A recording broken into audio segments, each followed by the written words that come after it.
Mount Kakuji is currently hosting for us, along with Carl, who's somewhere, I don't know where Carl is. I think actually that Elvine did a wonderful job just explaining the importance of this event. Frankly, that this is a moment in time that's very important for Congo. It's a moment you can't miss. It's a chance to fix this economy, to fix this country, to bring peace to the country, to bring jobs to the young people of Congo. But I also think it's actually a moment in time that the United States can't afford to miss. It's an opportunity for us to reset our relations with Africa, to focus them on the importance of doing business together, of bringing investment and commerce to Africa, helping bring skills and jobs to the African people. I spent 3 years in Zambia as a master, and there's no question in my mind that that was the single most important thing that the Zambians had to deal with, still have to deal with. The overwhelming majority of their population is young, and trying to find jobs for those people is really what government is all about, I think, in Africa. So this brings together leaders from both the United States and DRC to discuss opportunities for responsible investment, transparent governance, sustainable development in DRC, especially critical in the mineral sector, an area of global importance for clean energy, advanced technologies, long-term prosperity, and something that the Democratic Republic of Congo has to play an important role in as we go forward. It's a source, again, for an overwhelming amount of critical minerals, copper, cobalt, all the things that go into the new economy, worldwide economy. So before we begin, again, to extend thanks to Delphine and to Carl for organizing this. And then let me just say that I'm going to introduce all the panelists, and then we have, I'll start by doing that. So, but they're in mixed up order, so excuse me. Well, sorry, let me just start with that. We have a representative Hall here, Jeff Hedrick, former colleague in the State Department. She's not speaking on the panel today, but she will be available to talk afterwards when we have breakout sessions. So that's at the main table there. We also have Phil Braun from Versus Minerals, who will also be available to talk and answer questions at the breakout session. He will be represented by his colleague Greg Roberts, who's the Vice President of Operations for vise, where he oversees global line operations and operational strategy. He has extensive background in engineering, supply chain, logistics, and operational efficiency, providing a practical perspective on how USDRC partnerships can deliver measurable results. So that's what we're going to So then we have Andrew, he's our Copenhagen Australian, representing AVC Minerals. This Hunter's the CEO of Hunter & Company, serving as funny how that works. CEO, Hunter, who's the CEO of never mind. Serving as a representative for AVZ Minerals, one of the largest developers of lithium projects in Africa.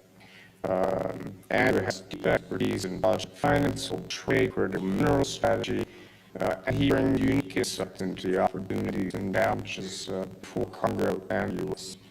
And then finally, we have Anhena Zimba, Deputy Director and U.S. Representative of the Agency for Management, Coordination, and Supervision of Convention, Agreements, and Development. Bit of a mouthful, like APCSC is what most people call it. He's based here in the U.S. He represents APCSC in Washington. He serves as a vital bridge between Congolese institutions and U.S. stakeholders, promoting investment while ensuring that agreements reflect the DRC's national interests. His insights will be particularly valuable to us in how partnerships can be structured for the future. And I guess I would be remiss if I didn't mention we have a special guest who is DJ Lunga Mbenga, two-time NBA champion and Congo sports ambassador. He's got to be in the room someplace because there he is. I sort of thought as we came in, I said, that's going to be the basketball player. All right, with that, I'll turn it over. Which one do you want to go first? I don't actually. I think it's my acclamation secret. All right, you want to come here? You can talk there. I'd like to see if that's all right. That's what Austin would consider, right? Thank you for that. I echo your statements. And there's an saying in Hollywood: don't follow children and pets. And although I think they should add, don't follow someone so charismatic and elegant as our hostess. Thank you for allowing me to be here today. I think what I would like to start with is a little bit more about who I am and what we're trying to do. The girl here to, I think, look into the opportunities for economic development and how that might be a bridge between the United States and the Congo. So, first of all, I'm not a miner. I don't think anybody on the stage actually is a miner. And so how are we qualified to be into the mining business? That's a great question. So the last, and then how did I come to be in Africa? What do I understand of that? And how do we see this playing out in the future? So a little bit more about my background. The last 10 plus years of my government service was focused on Africa, and that evolved into an interest in critical mineral policy. So I had the opportunity to work in Western Africa, Northern Africa, Eastern Africa, Southern Africa. My father was born in Africa. My wife and I very much enjoyed our time there. We have very strong ties with Africa. And so that's the easiest question to answer. Going there after serving in the Middle East and Asia, it really grabbed me as a place, as the people. First of all, there's no expert in Africa. There's 3 or 4 countries and something like 400 different ethnic groups. And I don't know how many different hundreds of languages. But what we did find is everywhere that we went, from the joy of life of Mozambicans to the dignity and hustle of the youth and common man that was in Congo. It's a place that you see opportunity everywhere. And that's why we're here today, is to talk about that opportunity. Where did that opportunity take us, and how do we get there? So the opportunity, I've had discussions with African officials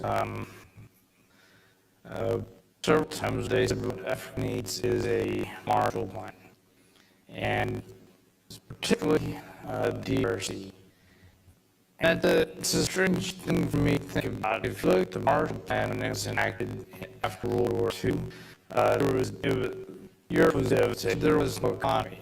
There wasn't any value in Europe at the time. Congo, it's on $23 trillion of minerals, and if you add in the other value of what is inherent in the DRC, you come up with, I don't know, the figure can be disputed, somewhere north of $4 trillion. That is way more than was ever spent in Marshall Plan. The trick is to get that, to unlock that value. So that brings us to where we are now. My colleague Phil was very fond of saying that what he wanted to do was to, he had some time in DRC.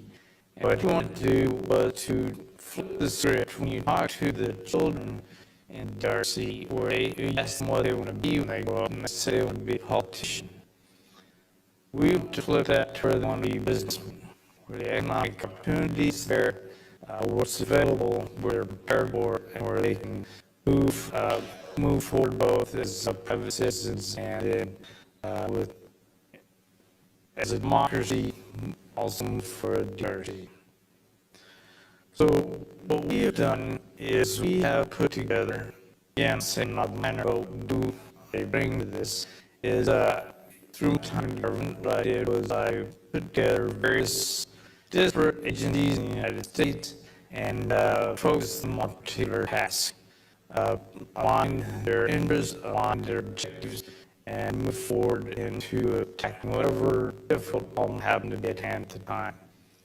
So we have a similar situation in the DRC right now when it was, as you all know in this crowd, that it is a difficult place to do business. And one of the things that makes it difficult is raising capital to expand, raising Western capital. So raising Western capital is not too different from organizing and moving forward in the government. So what we've done is we have built a world-class group of companies who are willing to tackle going back into the DRC. And I think going back into that's not exactly accurate, many of them are still out there, but there's no large U.S. Operation in the mineral space in the DRC, and hasn't been for some time. So that's how we kind of look at going into the DRC. I would say going back into it.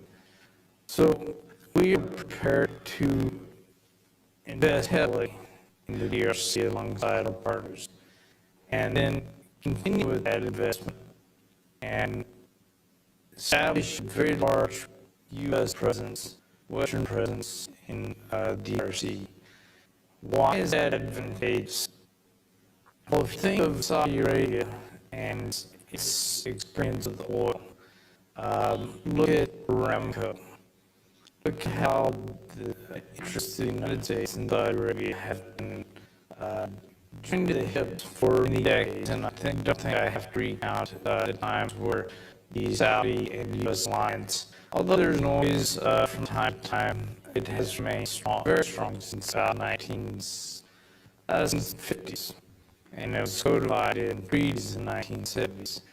So joining the economic interests of the two countries is how you establish a long-term security bridge, long-term relationship, long-term interests between the United States and the DRC.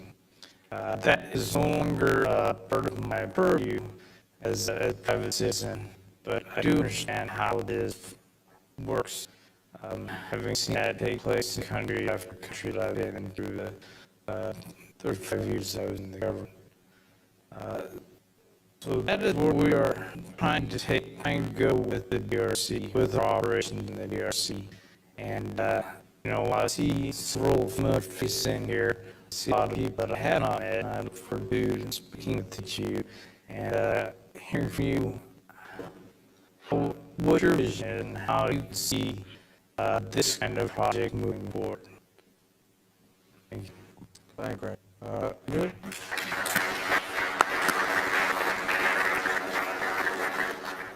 Thank you, Ambassador. So our company was formed 3 years ago now. We had the vision of working to support Australia, the United States, and Africa. We believe Australia, particularly in the mining sector, has a lot of interest in Africa currently, and we can collaborate with partners in Africa and the United States that would bring further benefit to what's happening on the ground across the continent. From the beginning, we made the Great Lakes region focus what we were doing.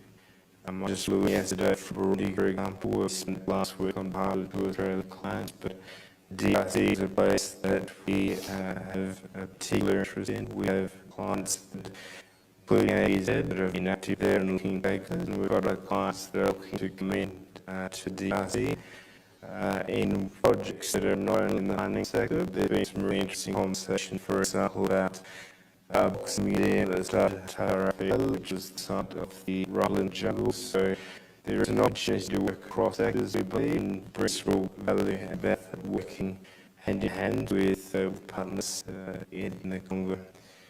Over the last 8 months, we've had a fantastic experience working collaboratively with the US government. You see in Australia a lot more interest because of the US government involvement in these discussions, peace deal and also in critical minerals also. We believe that now is really the time to better identify partners in the DRC project that are of interest, because there is a lot of excitement and enthusiasm in Australia for investment in the DRC that we believe will have a positive effect on social and economic development in those particular communities. That is really what we're aiming to achieve. We want to facilitate positive relationships with that in mind. We believe that American and Australian investment in the DRC will have a very positive contribution to economic and social development in communities in a way that transcends the richness of the opportunity on a commercial level, doing something valuable on a social and cultural level as well. So it's been interesting advance on this particular project that we might talk a bit more about later, but broadly speaking, we believe that that is one project and there are many others. The opportunity is real now, and we're looking to make a meaningful contribution to that end. Good. Thank you, Andrew. Kinda.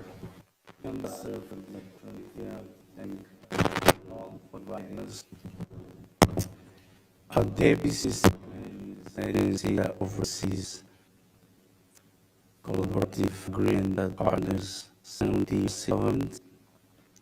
APCC was created also recently in 2022, was rebranded, but was under a different acronym. To summarize what APCC does is the DRC delivers its natural resources, infrastructure. This system was created to first help the country towards solving debt, then facilitates the increase of infrastructure through partnership. This was tried before with Sokam Holding Sarl also as a deal where Chinese consulting companies wanted to explore minerals in their serious with infrastructure in return. So they came up with this platform. They created their own lender, and they applied a list of infrastructure was needed. Their own lender can't get back infrastructure. So the APCC was created to oversee the agreements. When the private party signs the government, they put objective they want, and APCC oversees that implementation of the project. But from project itself, infrastructure, because what happens sometimes, companies are called to commit for social or for environment obligations for the people, but the communities most likely don't really comply a lot on those. So that's the government system or having an agency that oversee. Now, for APCC, we oversee what goes above $1 billion. Not everyone invests for $1 billion, but we have other platforms that oversee the kind of investment. As far as APCC is only a decree-accredited agency, strictly that we have to stick. Investments have to be at $1 billion or above. Because that comes with a lot of incentives government gives on tax breaks, on exonerations. So it's little, I won't go with details with right now. But pretty much that's what the APCC has. Now, with the US, it's a new all year. This conversation started last year, September. That's what we also dealing with. So the investors you have here, Cobalt, the CEO, and Simeon, some of them are here. So it's that conversation of giving the opportunity that can get into agreements with the government so that they don't linger. At the return, it does get back the infrastructure. So that was important investors in the US as well, facilitate direct investors. They will need to go through that route. It's not only routes, there are many other routes, but I'm speaking of the PCC will do. Oh, ending.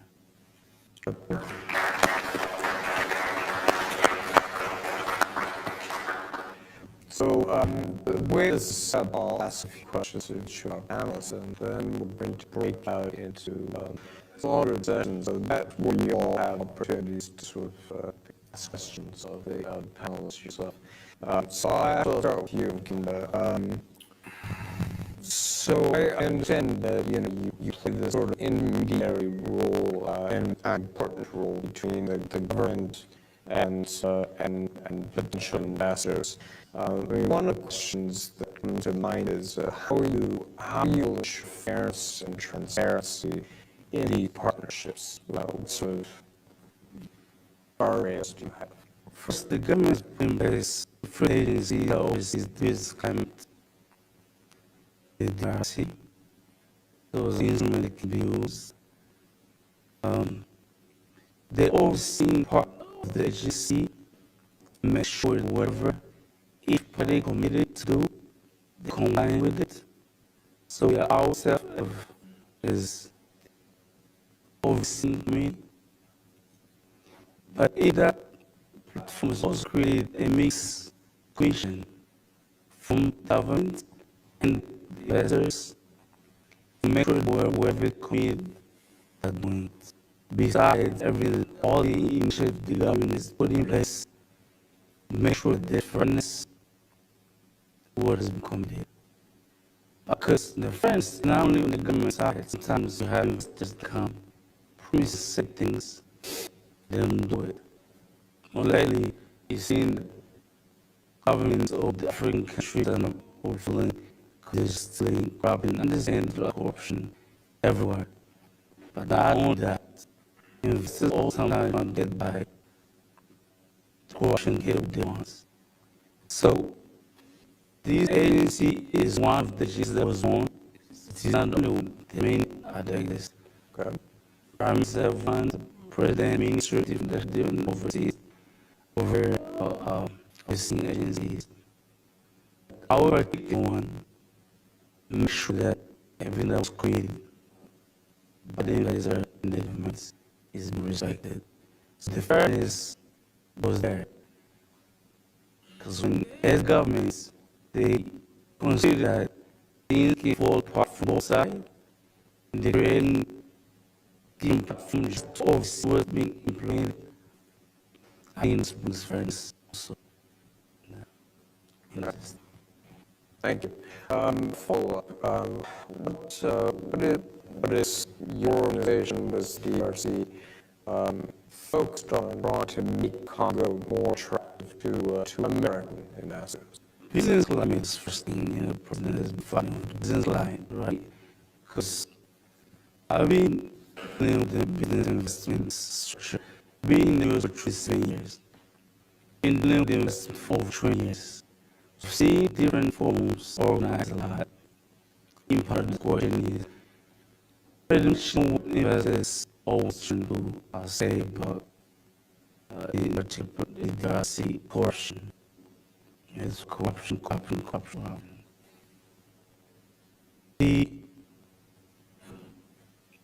The fact that these countries are opening doors, the DRC is opening doors, considering the US as a state partner for its natural resources, not only just minerals, right? You have forests, you have add carbon, you name it. That means there's the will to win for American investors since near countries. So I would say it's a new opening for the US.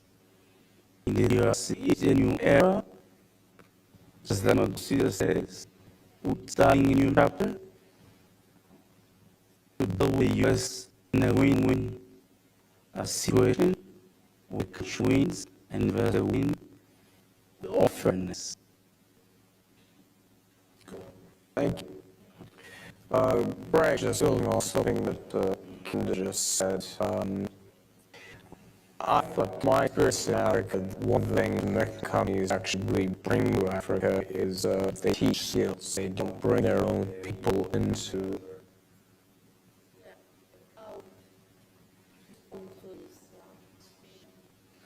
Okay. C'est bon. Il demande qu'est-ce que le gouvernement fait pour attirer plus d'investissements américains au Congo. Ça vient à moi. On reconnaît qu'il y a une pression partout. On met de côté. Comment nous échappons à ça? Soyons concrets et pragmatiques. Ne restons pas dans le rituel. Alors, à cette question, ce que je dis, le gouvernement américain a dit clairement les investissements privés vont partir au Congo, n'est-ce pas? Il faudra que les privés congolais s'allient avec ces privés américains. C'est la seule façon dont nous pouvons échapper à ces histoires. Parce que, par exemple, mon investissement, dès que j'ai acheté, je fais partie de cette société. J'ai toute mon attention là, j'ai toute mon âme là. Qu'est-ce que nous faisons pour délivrer les résultats que la société attend? Si les privés ne sont pas impliqués, il y a quelque chose qui nous échappe. Il y a quelque chose qui nous échappe. S'il vous plaît, c'est les privés. Chacun de nous avons une compétence. Chacun peut attribuer avec ce qu'il a. Ce n'est pas tellement l'argent. C'est les privés qui viennent avec l'argent qui peuvent être là. Nous avons besoin des compétences de ces gens. C'est comme ça que nous pouvons créer ces chaînes de valeur. Par des compétences, ils peuvent travailler et gérer l'argent qui pourra être trouvé concrètement. Si les privés congolais ne sont pas là, il y a quelque chose qui nous échappe. Il y a quelque chose qui nous échappe. J'ai une expérience sur l'économie mondiale. Je dis bien, ça fait 20 ans. Ça fait plus de 20 ans. Je suis dans l'importation et distribution des produits pétroliers, oil et gaz. Je contribue à des économies des autres pays, là où nous travaillons. Pourquoi chez nous? J'ai compris qu'il faut qu'il y ait privé. Et nous prenons en charge l'économie. Je pense qu'à cette question-là, il fallait que je revienne pour qu'on réveille un peu nos consciences en tant que Congolais. Nous sommes tous les business. J'espère bien. Je reviendrai s'il y a quelque chose.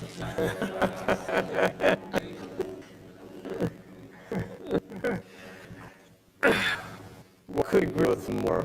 Yeah, obviously, it's the private sector has an important role, but that actually comes back to the question I was asking, because one of the things that Canada talked about were all the many things that Congo has to offer the world.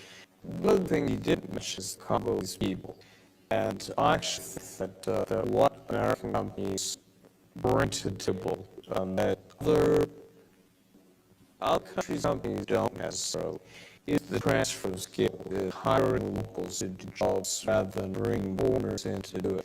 What plans do you have in that regard? How are you going to help the Congolese people achieve their potential? Well, thank you. I was actually hoping to hit this question. That is it. And it was set up in advance. That is a key part of our overall strategy. Unlike other nations, which you may have mentioned one, their business practices of importing labor, we do not do that. We rely on a Congolese workforce. And part of being able to rely on Congolese workforce is training, education. So we need to plan on how to develop Congo's workforce. This is essential to our success, long-term success as a business. Now, there are a number of highly qualified Congolese mine operators. There are a lot. Congo has a lot of people who have experience in mining, and what we want to do is incorporate the. Of course, we want to get the best for our company. But we want to hire the best available in the Congo. And then what we want to do is to continue to educate them on training through exposure to world-class mining companies, their ways of doing business, to gain a Western orientation, a Western way of thinking, how to approach business. So in addition to the kind of basic training like safety and good procedures, and making sure that our operations are a good place to work, with good pay. Also, the training. Our companies will provide just training in particular job skills. And then we also have some relationships with some universities in the United States that we would like to send them people we identify that are working for us, we can send to education, higher education, and come back and take part in mine operations or the larger operations that we're doing with the logistics or the actual mine. So that's one way that we see in local development. The other way that we would like to develop a local workforce is also in capital mobilization, which I touched upon earlier. So we are exploring ways to bring in, can I say this, I think? Exploring ways to bring in Congolese investors through a U.S. trade vehicle to invest into projects in the DRC. So a follow-up question, what are projects that you're working on? What are the areas that you're working in? What do you see potential for your company to make headway in? Right now, we're heavily focused in Bolivia on a purchase of Shimoff, which has not been in operation for some time. What we would like to do is to finish we'd like to complete purchase, get it back into operation, and then with our other partners look for follow-on opportunities. Gordon, Andrew. So you are working on the lithium project, if I'm not mistaken. Could you tell us a little bit about how that project's going and your involvement in it? Sure. So what our clients is vise. We approached them about 11 months ago after having spoken to the US government about the opportunity to take a project which is the subject of international arbitration, and if the United States and the Congolese government was able to return the license, we would immediately arrange for that to be sold on commercial grounds to an American company. We believe that was the best interest of the Congo. The people know that such a fantastic project was installed.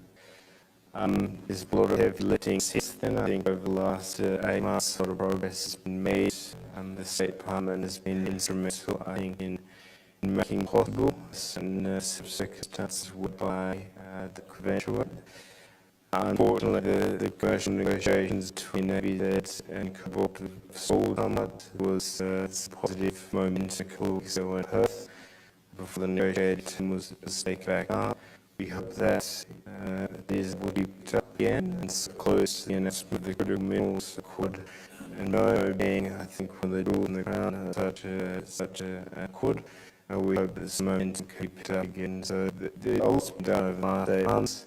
The US government and the Trump administration has been fantastic in providing a context whereby this fantastic project could be restarted, taken off the table of international arbitration in the hands of American companies. We believe do great things in the community.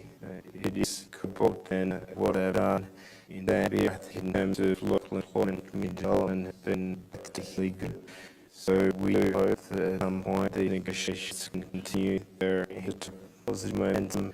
We get this done. Hopefully the project gets started. Cool. So like I had years and years in the U.S. government, so I can't be quote anymore. But when I was in, I always thought it was very important that American and allies work together to improve the investment climates in particular countries, because we benefit from that along with our partners and our allies.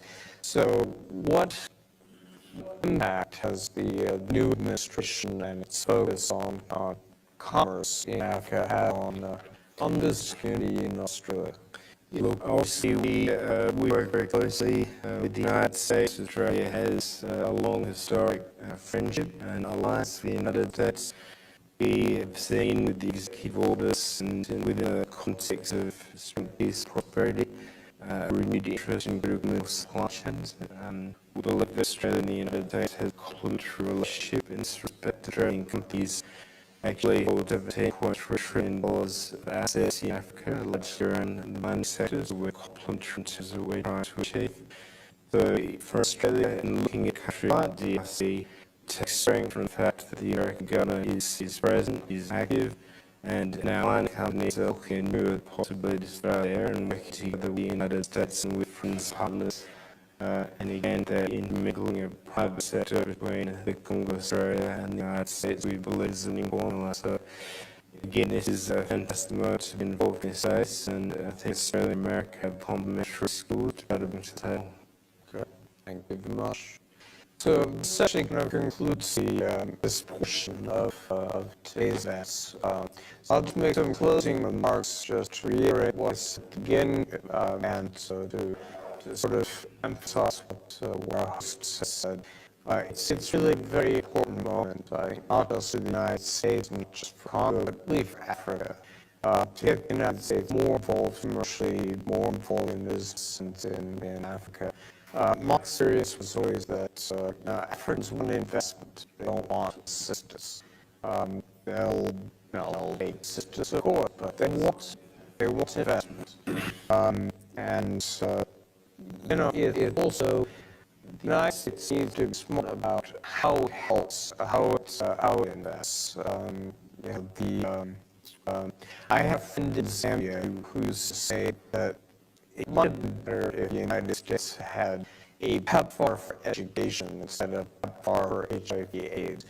PEPFAR was a hugely successful program. On the other hand, if you educate people, then you kind of don't need to tell them how to do A and B. They already know that. That's kind of what I was talking about also, that I think what American companies can bring to Africa is help train, educate, and employ Africans and give them hope and opportunity for the future. I'll just close by saying this may seem kind of an odd message. Okay. Sorry. So I was praising around Osaka with a couple of colleagues of on British ambassador and German ambassador, and we made a call on the radio station was in the township, a poor part of Osaka, and it was playing usual music and whatnot. But as we're walking around, there was this one desk over in the corner of the radio station that was just inundated with CDs, just piles of them. And I asked, what was that? And the station manager told me, well, those are unsolicited CDs, tapes that people send in, hoping to be recognized and hoping to become, music stars in Zambia. And they're very talented people, and some of the best musicians in Zambia were friends of mine. But on the other hand, it really kind of brought home to me the fact that it's like trying to win the lottery, and that's what they're doing for their career prospects. Instead of going to school, instead of learning a skill, instead of contributing to the growth of the economy, instead of getting a job. And I think that's really what the United States should be bringing to Africa, is the opportunity for Africans to work. Anyway. That's pretty progressive. I just want to say something as an advice on the agency side, as also trying to market consultants with help investors and mission to coordinate current the DRC. They really show you the diaspora is people driving into the DRC. And the main challenges that Cobonals, vise, all of them, themselves here, when they are on the side, should they facing a lot because the business culture. Like DRC was colonized by Belgium. So education is European, the web business is European way of doing business. Now you have a lot of governments from Chinese residents because you were in there. It's China because the US was MA. Now you are trying to go back to Africa, especially the DRC. We really encourage the diaspora. Why? Because the diaspora knows the business culture of Americans. They understand how to buy things. So you guys hiring, I'm appealing to Howard, who is doing right now, and Damon and Vizio, I think it's him. Please use these people. It is a small representation. It's a lot of them that will be applying for the jobs. They will facilitate you to enter the DRC. They understand the language and the business climate. They will navigate you in. Now, I know I've been in that position before where they claim by the salary if hired but from Colorado or Panama. You do it for foreign workers, right? If you hire a Congolese, you are benefiting from a lot that you fell from Colorado or New York navigation, which is the local navigation. Business requires friendship, human beings. So the diaspora is really who you use to get into the DRC. I'm not saying pick anybody. You can look at CVs, send your resumes. Take time to talk to them, take them to them. Government will facilitate certain things. When the deal is being controlled by people, if the people own it, institutional bodies will go. The will still there. People will help you go to because they own it.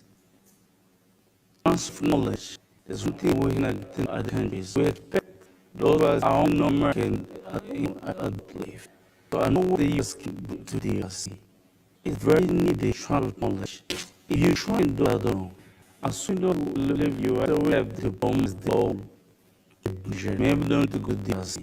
But I always don't have a country that will go home. Once you get there, transfer the knowledge there, and these people will facilitate for you. I don't need from them.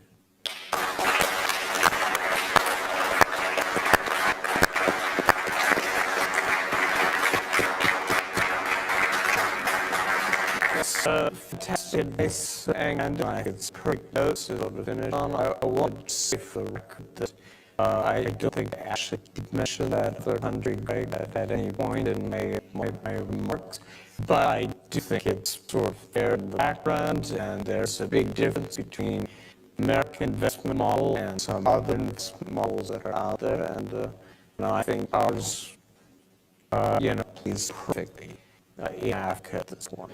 Because the goal has to be to provide jobs. Anyway, thank you all very much. We're gonna basically get time to refuel and then we'll start the breakout sessions.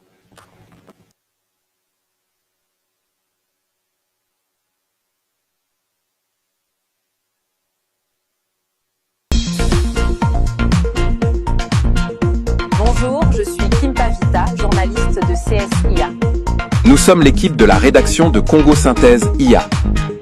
Je suis Kissa Lungolo, technicien sur la Congo Synthèse TV. Nous sommes ici en direct pour Congo Synthèse IA. Suivez notre dossier spécial. Rejoignez-nous sur les réseaux pour ne rien manquer de Congo Synthèse IA. Ceci est une édition spéciale de Congo Synthèse IA.